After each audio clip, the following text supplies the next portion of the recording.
ఒకప్పటి సినిమాలకు, ఇప్పటి సినిమాలకు ఆస్మాన్ జమీన్ అంత ఫరకుంది.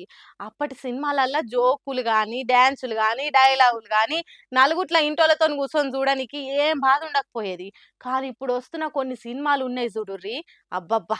ఏది చూసినా బూతు, బూతు అనేటట్టు అనిపిస్తున్నాయి. ఇప్పుడు కొత్తగా గీ సినిమాల రాగం ఎత్తుకుందేంది పిల్ల అనుకుంటుర్రా? ఎందుకంటే మనుషుల ప్రభావం సినిమాల మీద ఉంటదో ఉండదో తెలవదు కానీ సినిమాల ప్రభావం మాత్రం మనుషుల మీద పక్కా ఉంటది. ఇక ఇప్పటి పోరలైతే సినిమాలలో ఉండేదే నిజమని గుడ్డిగా నమ్మేస్తుర్రంటే చూడుర్రిగా సినిమాలను ఎంత ఫాలో అవుతుర్రో. కానీ ఇప్పుడు వస్తున్న సినిమాల వల్ల ఎంత నష్టం అవుతుందో మాజీ ఉపరాష్ట్రపతి వెంకయ్య నాయుడు చెప్తాడట. షాల్ చేయురి సార్. పాత రోజుల్లో కూడా విలన్లు ఉండేవాళ్ళు, ఫైటింగ్ ఉండేది, విలన్ కొద్దిగా ఊగినట్టుగా ఊగేవాడు, ఆఖరణ విలను అంతమయ్యేవాడు, లేకపోతే దగ్గర గుణపాఠం అయ్యేది, రాజమండ్రి శాఖలు చేతికి వెళ్ళేవాడు.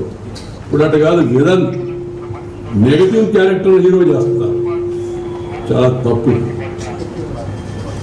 నటన బాగా చేయడం వేరు, కానీ క్యారెక్టరైజేషను స్మగ్లర్లనో, దేశద్రోహులనో, లేకపోతే సమాజంలో ఉండే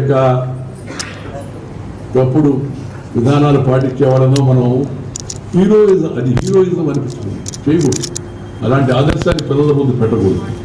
గది సంగతి. స్మగ్లర్లను, దేశద్రోహులను, సమాజంలో ఉన్న తప్పుడు మనుషుల గురించి అలా కథలను సినిమాలలో హీరో లెక్క పెట్టి చూపిస్తుర్రు. అది మంచి పద్ధతి కాదు.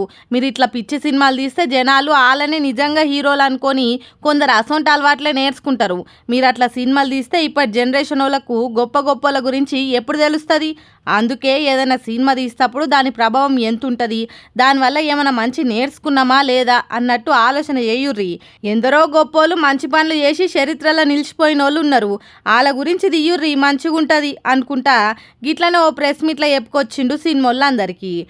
జనాలు కూడా సినిమా లెక్క చూస్తే మంచిది, అంతేగాని వీటిని చూసుకుంటా అడ్డమైన అలవాట్లు నేర్చుకోకపోతే చాలా మంచిదని చెప్తుర్రు ఈ ముచ్చటిన్న పెద్ద మనుషులు.